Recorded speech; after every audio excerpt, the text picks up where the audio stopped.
Die woord van vanaand gaan en ek voel ek het regtig die Here gehoor oor geestelike groei. En dit klink baie eenvoudig en dit is 'n konsep en 'n vak wat ons lank al ken. Laat ek dit byvoeg. Ek voel ons is in 'n dag en uur en ons almal weet dit wat ons regtig waardering nodig het. Maar ons God het ons ook nodig. En vandat ek en jy gebore is en vandat ek en jy um tot bekering gekom het, het ons eintlik 'n roeping. En ons het nodig om geestelik te groei. Geestelik groei beteken nie noodwendig ek kan by die Here iets bekom um by wyse van um dade of iets, maar geestelike groei is eintlik geestelike ontwikkeling. Met ander woorde, um ek moet groei in die Here in 'n neutedop. I must grow in the Lord and grow in the Lord. And I will end with it explaining. Grow in the Lord means my entire relationship with God, with His Word, with His Spirit. I must grow in it and live more conscientiously, lewe meer getrou, meer nougeset, meer geestelik gefokus, meer in die woord. Dit wat gister reg was, is nie môre meer aanvaarbaar nie, want ek het waarhede ontdek wat vir my 'n suiwerder pad wys. To grow spiritually means to develop and to excel spiritually and to really advance and be a lot more usable by God than the day before. That is plus minus what I mean by to grow spiritually. But we're going to go through it, and I'll give you pointers tonight as I feel I've got it on my heart. This is really a message of urgency, and I want to stress that. I really felt that the Holy Spirit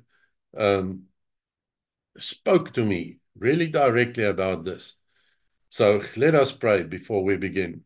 Father, it's in the name of your Son, Jesus, the almighty name of Jesus, that we come and we dedicate to you this occasion, this message, this teaching. And I pray, Holy Spirit, that you be present and you break open the word so that we understand the heart of God and so that we can walk in his way, but that we can grow in our ministries, in our callings, in our ways, in the way of the Lord, in the word of the Lord, under the anointing of the Spirit of God. And I pray that in Jesus' name. Amen. All right. Let us go, first of all, to Luke 2, verse 52. And I'm just going to show you that the term spiritual growth applied even to Jesus. All right. Now, Luke 2, verse 52 says, and Jesus increased. So to grow in God, to grow spiritually, is to increase spiritually. Increase in terms of my relationship, my Bible study, my spiritual wisdom, my dedication, my devotion. He increased in wisdom and stature and in favor with God and men. You know what is quite ironic? Not that I find it very strange. If you grow spiritually, you open the door and the channel for God's favor to manifest and rest upon you. And it will even manifest amongst the people in your relationship with Him. So God honors spiritual growth. That is what I get from this. And if Jesus had to grow spiritually, how much more not you and me? Jesus did not come to the earth as God. He came as the first or the second Adam. He came to fulfill God the Father's will as a human. He was the Son of God, but he took on flesh and blood like you and me, so that he could walk the earth, just as you and me, just as the first Adam had to walk it, so that he could bring restoration to what the first Adam lost, establish a better covenant, and to restore what went missing between God and man. All right, so even Jesus grew. So you and I must grow spiritually. Okay, let us go to Genesis 1, verse 26. And Genesis 1, verse 26 tells the story about God creating mankind. And he said, let us make man in our image and in our likeness, and let them have dominion. He gave them dominion over the entire creation, as well as over the animals, because Adam and Eve could say they could never blame God for giving them not enough authority to do what they had to do in their calling. And that is a great revelation, because God always, when he calls you, when he saves you, he gives you authority. He gives you a likeness, a new person.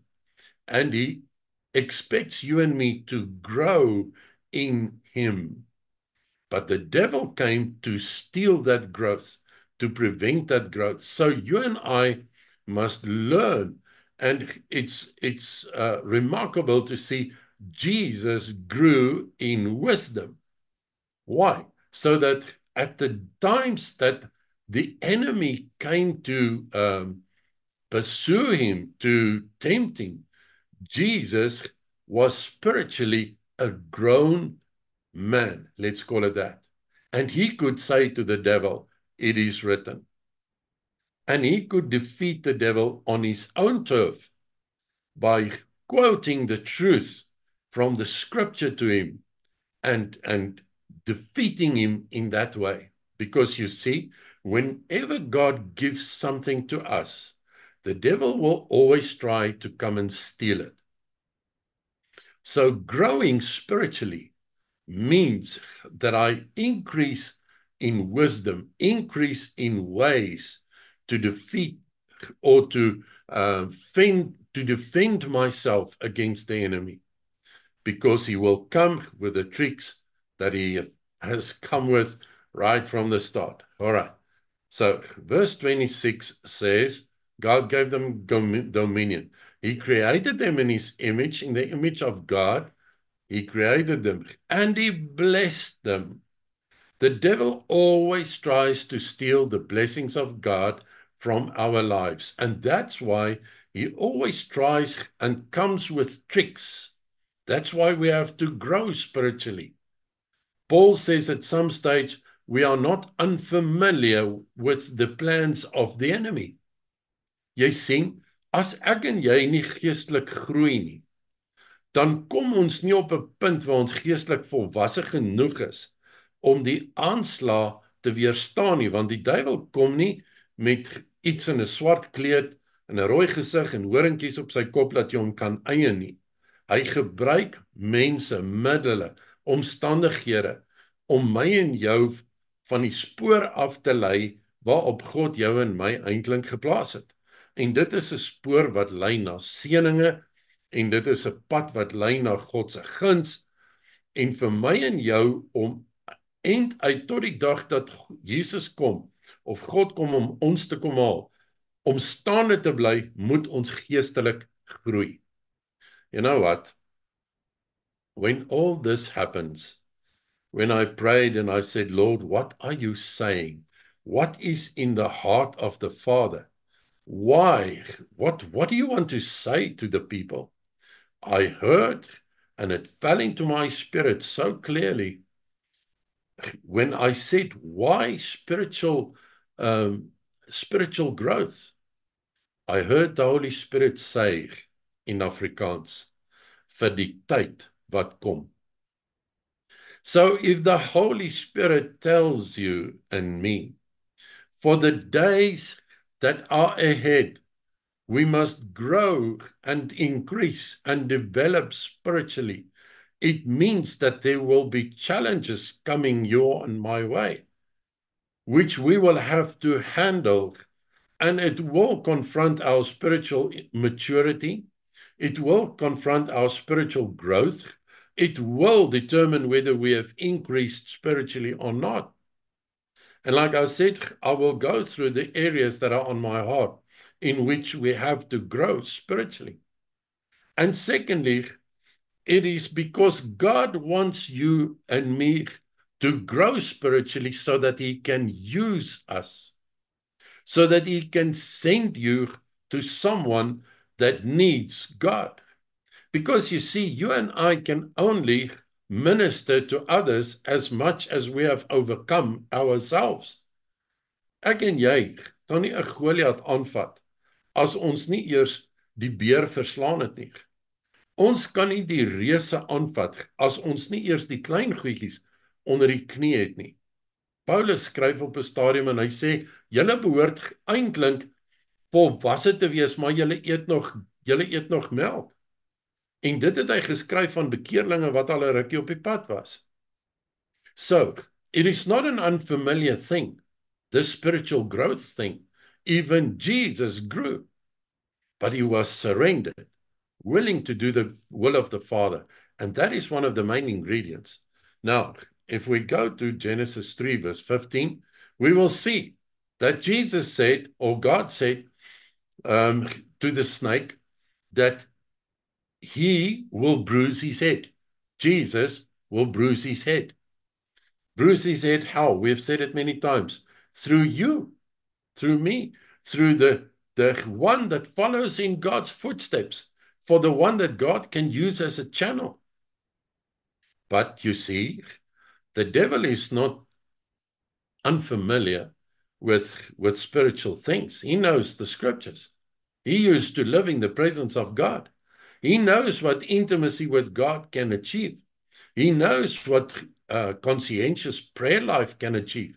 Hy weet wat toegewydheid, Bybelkennis, woordkennis, al hierdie goed wat ons noem, kan bereik in die geestelike wêreld. En daarom is sy planne geskoei daarop om dit in my en jou lewe in die wiele te ry. Nou kom die woord en dit sê in Genesis 3 dat deur Jesus sal die bose se kop vermorsel word. So wat gaan hy doen? Hy gaan die teken wat deur God gebruik sal word. En dit is elke een wat met God 'n pad stap. Nou die Griekse woord vir dominion, soos wat ons sien in Genesis 1 vers 26 tot 28, is die woord arketosan, which means authority or rule. Okay, now Adam and Eve had enough authority to tell the serpent to leave the Garden of Eden, but they didn't. That was actually what they should have done. So often the devil comes and he confronts you and me with thoughts and all kinds of stuff to make us doubt in what is our purpose, what was God's promise, and how we should live our lives to live in victory. And to this day, he uses things like deception to counter the spiritual growth, or to eliminate it, or to abort it. You see, we must understand, in the Old Testament, God fought all the fights for his people. He promised to Moses, to Joshua, I'll be with you. And he rose up Samson. En God was altyd op die voorgrond in die Ou Testament. Hy het altyd geveg vir sy kinders. Nou, in die Nuwe Testament, is Genesis 3 vers 15 van krag. Ons wil almal die bose se kop vermorsel, maar dit vat geestelike groei. Dit vat geestelike toewyding wat deel is van groei. Ek en jy, kom ek stel dit so, die bose is 'n oorwinde vyand, hy is 'n verslaande vyand. Maar glo my, hy sit homself ook te En ek en jy moet hom op die regte manier hanteer en teen hom staan om geestelik effektief te wees. Ons kan nie net teen hom kom soos die 7 seuns van Skeva en dink ons gaan met hom iets regkry, want eintlik is ons nie geestelik op 'n plek om die bose aan te vat nie, en dit was hulle probleem. Hulle fokus was nie op God nie. Hulle fokus was om gesien te word. Hulle was glad nie gevestig in God nie. En die duiwel het vir hulle gesê, wie's julle? Ek's nie vir julle bang nie. En hy het hulle aangeraak. You see, when you grow spiritually, there are certain things in which you increase, given and prompted and blessed by God. And if you and me maintain a life of purity in the presence of God, if I can put it like that, we are bound, or we are on a platform from where we can grow. And when we grow in the Word, grow in our calling, grow in our consecration, grow in our dedication, grow in the truth of the Word, and not being misled by all kinds of fables and funny things, then the truth and the power generated and given by the Holy Ghost operates through us, and that the devil cannot handle. Remember, just after Jesus fasted for 40 days, he was tired and exhausted. The devil confronted him and said to him, you are the Son of God. You can do anything. You can order these stones, these rocks to become bread. Eat them because you're hungry. But Jesus was spiritually, remember, Luke 2:52, he grew in wisdom. And he said he immediately saw what the devil's plan was. Because after 40 days, if you eat all those bread, your body will die. And he said to him, it is written. And the devil had to accept the defeat and leave. You see, there are many areas in our lives which form our Christian existence, our God-child existence. And wisdom is one of them. And if it was compulsory for Jesus to grow, or if Jesus grew, so should you and I. Because even to Jesus, the devil had the audacity of approaching him and tempting him. Why will he not try his luck with you and me? You see, Jesus could have said to him, go away. But Jesus said, it is written. And he has grown in knowledge. And there's one thing the devil cannot stand, and that is knowledge of the word. It is written. The Old Testament, God fights for his people. The New Testament, listen to this.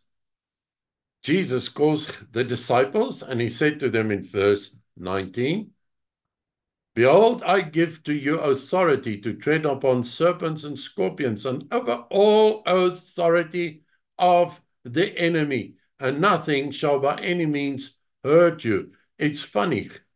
Adam and Eve also received dominion. They lost it. And God the Father came and he said, I will restore it. Up to Luke 10, or wherever for the first time it was mentioned in the Bible, Jesus came and he was the one who was going to bruise the head of the serpent through his church, through his children. And that day when he called them and he said to them, I give to you all authority, he made the promise of the Father. And God has never revoked that promise yet. So, you and I must grow in authority also. I'm going to finish with the areas that I feel we must grow in. But in the Old Testament, God fought for his people. In the New Testament, you and I have received that which was needed. It was given to Adam and Eve. They could not use it effectively. Now more is given to you and me, so that you and I can stand upon serpents and scorpions and have dominion and authority over the power of the enemy, and nothing shall hurt you. you have enough to grow in. Or if you grow in this enough, you should and you will lead a life of victory. But you see, once again, the devil will try his tricks. He will try and get you and me demotivated. But the Bible says you have got authority. You can tell him, get out of the garden. In the name of Jesus, I command you to get out of this or that. And he will have to listen to you if you do not doubt in your heart. Okay. One or two things that undermines growth or is directly opposing to growth, spiritual growth, is deception. And so often, the deception of doubt. The devil tried deceiving Eve, and he succeeded. He created doubt in her mind, and she was deceived, and she was misled. To this day, it is the same thing. And you and I, just like Jesus, except Jesus grew in wisdom, you and I must grow, amongst others, in wisdom, so that we can handle the deceiving things and words and thoughts and feelings of the devil with knowledge. Knowledge that we will get where? We will get it amongst other things in the word. And we will discuss one or two other places also. I said to you, I asked the Holy Spirit, why must there be growth? And he said to me, vir die tyd wat kom. You and I are not a generation with circumstances or days ahead of us that are the same than 30, 40, 50 years back. The closer we get to the second coming of Jesus, the more fierce the attacks of the enemy become. The enemy is not only the enemy anymore. He uses people. He uses all kinds of things, whatever he can lay his hands on, to deceive you and me. One of those things was something like AI. Let me put it this way. What if the devil was to use something like AI, which is technology, and it is something that we will, that many people consult and use to do their day's job? And I'm not here to judge or condemn anybody, but we know that in our day and age, it's becoming more and more difficult for parents or for people to maintain direction, for parents to maintain the direction on behalf of their children, for children to maintain direction or to know which direction is wrong. Have you ever thought what could happen if the youngsters of this world, if our children have to use AI to determine which religion is now really the right religion? Now, I just dug a little bit into the AI side of things, and I asked one or two questions. Here are some very interesting answers. I just used one AI mechanism, and I typed in a question, which is the right religion? Here's the answer that came back to me. There is no universally right religion. There is no single answer that applies to all. And I also found there an answer which reads like this. I was asking what kind of relationship, or rather, the answer was, what kind of relationship, if any, do you want with the divine one? Divine as in lowercase. That was one of the answers to my question, which is the right religion? So I was answered by the technology, what kind of relationship are you looking for with the divine one? My second question, which is the right God to serve? The answer was, it depends on your beliefs or your experiences or the relationship with the lowercase divine one you seek. Many people choose their God according to their experiences. That we know. There are many religions that, based on certain experiences, believe that they've got the right God. There's witchcraft. There is all kinds of beliefs. But you, as well as I know, there was one God who gave his son, one Jesus who died, and enough to love you so much that he said, even if you sin, I will forgive you. And even if you think that your sins are too big, I will still forgive you, because nothing can bring division between my love for you and you and me. There's no other machinery or technology that can express itself or its love for its followers by going to die on a cross. No other religion. There was one person who died, and one only, and that was Jesus. And he loves you. And that is the truth compared to what technology basically teaches our children and the other people in the world. Now, according to the internet, there's about 43% of people where they've run these tests in 17 countries.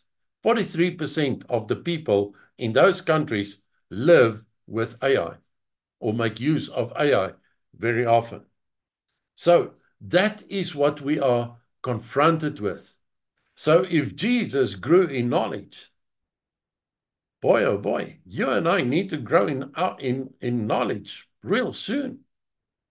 Because what we are up against is technology, man-created machinery that express itself even about our religion or religions of the world. But this piece of machinery doesn't tell you. 1 John 5 says, the whole world lies in the sway of the enemy. You see, this piece of machinery does not believe in the word of God, if you ask me. All right. I had on my heart when I said, Holy Spirit, why must there be growth? I had on my heart the following, and I wrote it down. No growth makes the battles easier for the devil, because he keeps on employing the old tricks. And if it works, he sticks to it. So growth is the one thing that can plug you out of that, get you out of there, and put your foot on the rock from where you can spiritually operate. You see, at some point, the Bible is very clear about this. At some point, there's going to come, and I believe it's already busy happening. There will be a fall away, and the fall away will come because of people being led off track, and they don't really know what is the truth and the real truth. They did not get established, and they did not grow enough spiritually. Matteus 24 vers 10 praat van die afval wat sal kom. And that is because of not being spiritually mature. So you and I have to establish ourselves, be spiritually mature, grow spiritually in various areas of our spiritual lives, so that we do not get led off track and we do not become part of those that will be misled. The Bible says, even amongst the elect, or rather the elect, there will be those that will fall away. Nou, as dit so is, dat wat kom, selfs die uitverkorenes sal mislei, dan is my vraag, hoe gaan die res staan? 1, geestelike groei. Want geestelike groei inkorporeer 'n verhouding met die woord, met die gees van God. I want to go to a scripture in 1 Corinthians 3 verse 1. It says, and I, brothers, could not speak to you as to spiritual ones.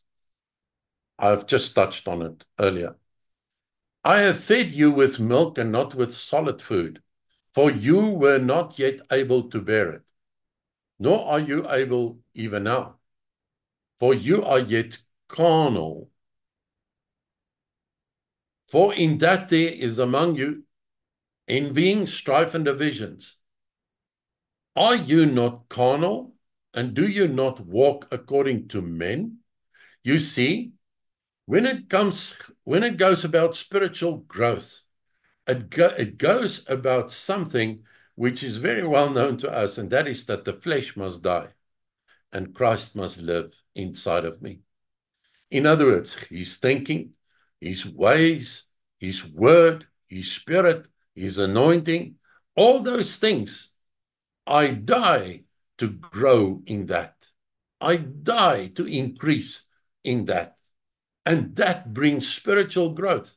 And that keeps me on track in my spiritual calling. And that is what God needs. I understand the Holy Spirit says we must grow spiritually because he needs you to lead others. In the coming days, there will be people running around that are confronted by what will be going on, and they will need help. They will need wisdom and knowledge. And God needs you and me to become spiritually mature and to grow spiritually. In which areas must we grow?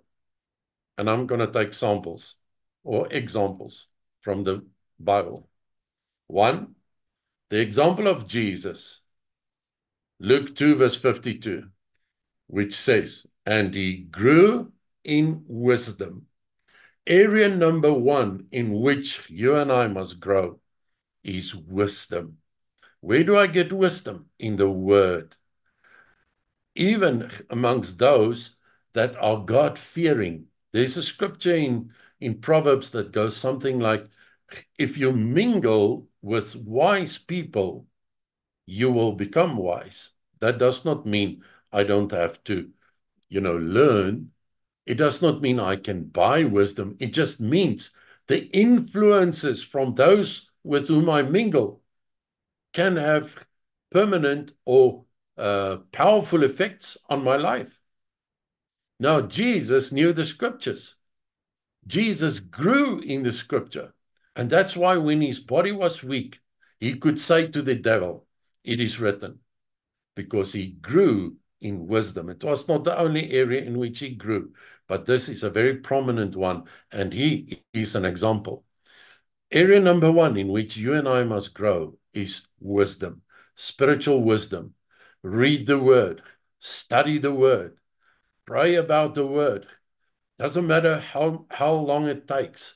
Make sure when you read scripture that you understand what is written there. When you go down to read scripture, ask the Holy Spirit, Holy Spirit, help me read the scripture. Help me understand. Break the bread to me so that it feeds my soul.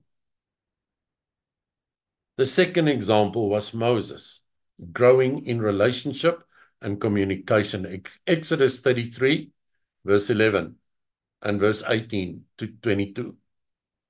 Moses stood with God and he said, let me see your glory. And God allowed him certain things, but more than that, when Moses pitched the tent of congregation, God arrived there. And the Bible says God spoke to Moses like a man to a man. You see, we can say that was Moses, but Joshua was there too. He learned from that so that when Moses died, Joshua was prepared. If you and I can grow in this area, relationship and communication, understanding, God wants to speak. God wants to reveal. God wants to communicate with us. Sodat wanneer ek weer gaan bid oor 'n saak, dan hoef ek nie net te gaan bid en sê, Here, praat met my of lei my of wat, en ek staan op en ek hoop maar iets gebeur nie. No. When I pray about things, I pray and I ask, Lord, I need your direction. I need your word. I need your decision. And I keep reminding God about that until the answer comes. Why? Because we've got a relationship. There's communication between us. Then there's the area of intimacy. The example is David, Psalm 139, 1 Samuel 16, verse 18. You see, David prayed and he said, Lord, in Psalm 139, just don't take your Holy Spirit away from me. The day that David faced Goliath, he did not face him as just a little shepherd that comes to the fore. No, he faced Goliath as a man who has had experiences with God, with his Holy Ghost. David was watching the sheep, but he was also playing and worshiping and having intimate times with God through his Spirit. So that when the day came that he faced Goliath, David did not speak from his own heart. He spoke from the heart of God. But you see, when we live intimate lives, when we invite God, the Holy Spirit, into our prayer life, Bible study, we communicate with him all day, wherever we go. We talk all things of our heart with him. There becomes intimacy. When I go to pray, to worship, to adore him, it becomes easy because the Holy Spirit is here to promote intimacy. But intimacy brings revelation. It opens doors in relationship with God that are powerful. And we need to grow in that area, in those areas. The example of Stephen, Acts 7, 51 to 56. He grew he was full of the Holy Spirit, and he was bold, and he was speaking in boldness, and he was not afraid. You see, so often the devil makes us shy and afraid. We must just not be seen. Somebody else must go on the forefront and pray for the people because I am not worthy. I am not able. If the Holy Spirit is inside of you, it's not you and I that heal. If we pray in the name of Jesus for the sick, the needy, or whatever circumstance, it's not me and you facing the circumstances by ourselves. We do it in the name of Jesus, in the power and authority of the Holy Spirit. And our boldness is something that needs a lot of growth because a lot of people have actually just gone in hiding, if I can call it that, because they're scared. But what will this think of me, or what will those think? Spiritual boldness is the difference between Peter cutting off the ear of Malchus the one moment, and the next moment he's filled with the Holy Spirit, and he preaches, and 3,000 people come to God. That is what the Holy Spirit does when you allow him to make you bold. Boldness is not big-headed. Boldness is not overconfident. Boldness is to speak in the name of Jesus, based on the truth of the Word of God and the power of the Holy Spirit. Then the last example, there's Paul. And he says in Philippians 3, I've considered all those things nothing, so that I may know him and have knowledge about him, and that I may know him in power and knowledge. Philippians 3:10. And we need to grow in knowledge about God. How do I do that? My relationship with him, my encounters with him. My prayer life is not just praying. My Bible study is not just Bible study. My worship is not just worship. I do this and I have encounters with God. And for every person, it's different. But if I grow in my relationship with God, I am bound to have encounters with Him at some point. And that brings knowledge about His love, about His power,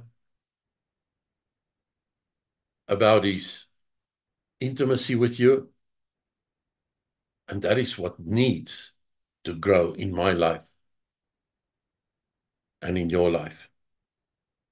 Ezekiel 47, in closing, talks about waters knee height, hips, and overwhelming. And those are the waters that God wants to really send with you. And He expects me and you to be part of that, because that's God's revival. Those are God's spiritual waters that flow, into which we must get, so that we can not only grow in the areas which we discussed, but grow in the flow of the Holy Ghost. Because those waters came from the sanctuary. And waters from the sanctuary have got power. And it ran into the sea and it healed it. It ran into the river and it purified it. You see, if we grow spiritually, we are at a place where God can send waters of life with us to minister with us.